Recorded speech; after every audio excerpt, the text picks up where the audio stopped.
What does a couple weeks in Tapestri look like? It looks like this. This is you, this is me.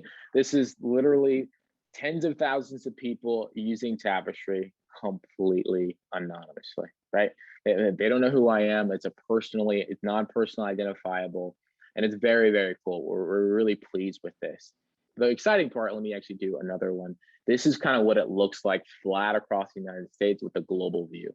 Very, very cool. It's doing exactly what we need to do. When people can install it successfully, it's doing exactly what it needs to do. So first thing is the goal, right? And this is new for some people and maybe repetition for others. Right now, I've made $3.14.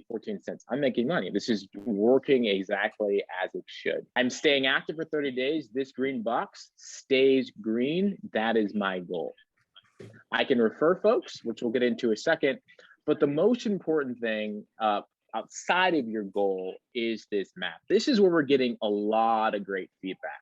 So this is my area. Look at all these Tapestri folks. It's incredible. So right now I am visualizing, so you guys know when you're in your local area or wherever you're at in the world, we are visualizing 200-mile radius. That's it.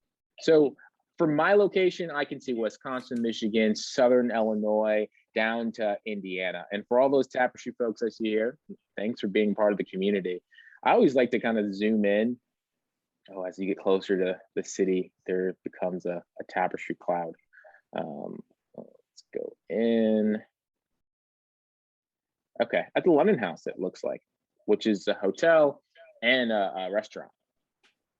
Completely anonymous. I don't know who this person is, but all these users you see in this app right here is really based upon completely anonymous users. Jumping back over here, the most important thing is that Tapestri is running in the background, and every single day, you can go here, go to your payback history, you are seeing that you're earning. So today, the 22nd, I'm already made a penny.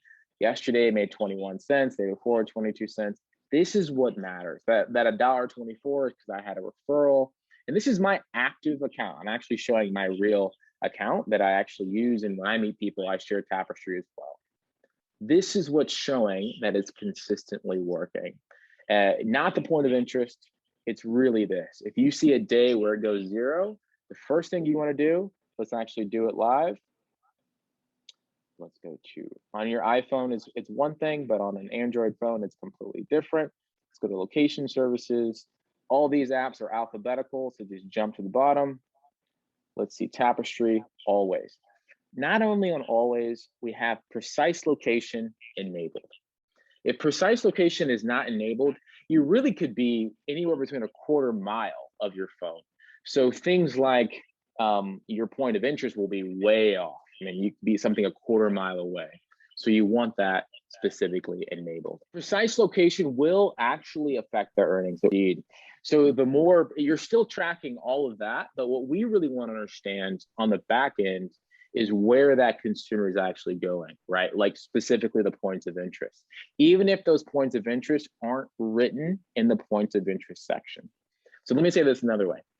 Tapestri is consistently collecting location data from your phone 24/7. That it's doing its job. If your app's not crashing, you agree to the terms and conditions, et cetera, it's working, right? Let me turn my camera back on so you can actually see all my hand movements doing all this stuff here. It's doing its job. The key thing is you agree to all the terms, et cetera. If it works in the background, that's all that needs for you to actually earn on a daily basis. That is the key. Precise location allows a bit stronger connection to understand that if we have two buildings nearby, for example, one is a McDonald's, like one is a high school, we would know that you're at McDonald's versus the high school. And that's important as well on the back end. So we do recommend having precise location enabled as well. So we are being very transparent with all of our users in tracking how many events. So people have install issues. Is it working? Is it working? I can tell you it's working. So these are some of the average events that we're actually seeing, hundreds of times a day, which is ideal. This is what we expect with Tapestri doing its job. And you can, by the way, app@tapestri.io, we will check on this. I'm handling all those emails and we'll have a team doing it here in the future. If you start seeing like these one event. Like this tells me it's not set to always. They've allowed location only while in the app, not always, for example. This is why these events are on the low end. We want these events here. So if you've been a Tapestri user for the month of October, you had an earnings goal of $5, $5.50, and jumping into November, we see these level of events. You're getting like these level of events, you're jumping up to $20, $25 for the month of November right away. So that part's very, very exciting. And this is thousands of people successfully. And for those who are kind of in the mid-range of 100, 150, I mean, that's a $10, $15 a month range as well. On the lower end, like the one events, the 150s, we want to figure out why we're not getting enough events. Now, there are built-in limitations. We've been talking about this for months and months and months now, Chuck and Danny, is an older phone. Like we were talking to someone earlier on who had an older phone.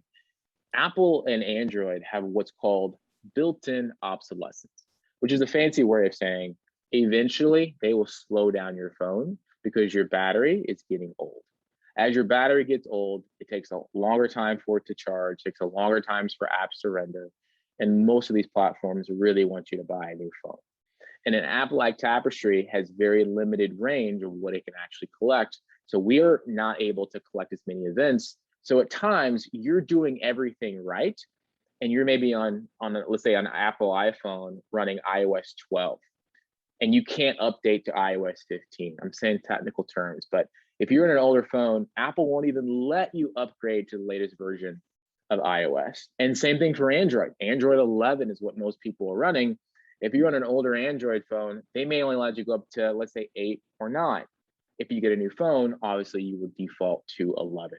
So those are the limitations that we don't have control over. But some of these average events, I looked at myself, my phone, for example, is right at 434. And I don't even go very many places. I really just work all the time, right? I'll work, I'll go for a run, maybe go to the gym or something like that. And I'm at 400 events. Giorgio is at 370 events. But we've definitely seen some power folks who are upwards to that 2,000.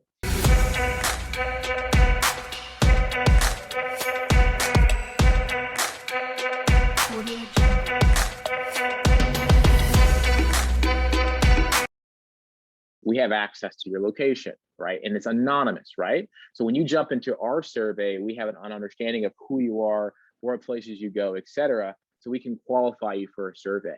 If you were to use like a competitive survey like Google Opinion Rewards, which is a really popular survey, a lot of people use that, you're earning 3 cents, 2 cents per survey. You can actually see, the amount of money some of these folks are going to earn by spending time with Tapestri doing surveys. And we've definitely got the feedback about some people are getting blocked when doing surveys. Some of that is on the survey company side. Some of it is maybe on your side. So a couple tips there. The first thing is I would slow down the process of doing the survey. Like, don't be in a hurry. And I know we're living in a busy world and we're always in a hurry. Maybe you're doing it at a bus stop or doing it in a few minutes before your next meeting or something like that. But I would try to slow down. They are definitely looking at specifically how long it takes for you to answer that question. The second thing is they will ask you the same question multiple different ways. Like my wife did the survey the other day and they're asking her about her view on poverty, which is just super strange, but it was probably a nonprofit or someone like that.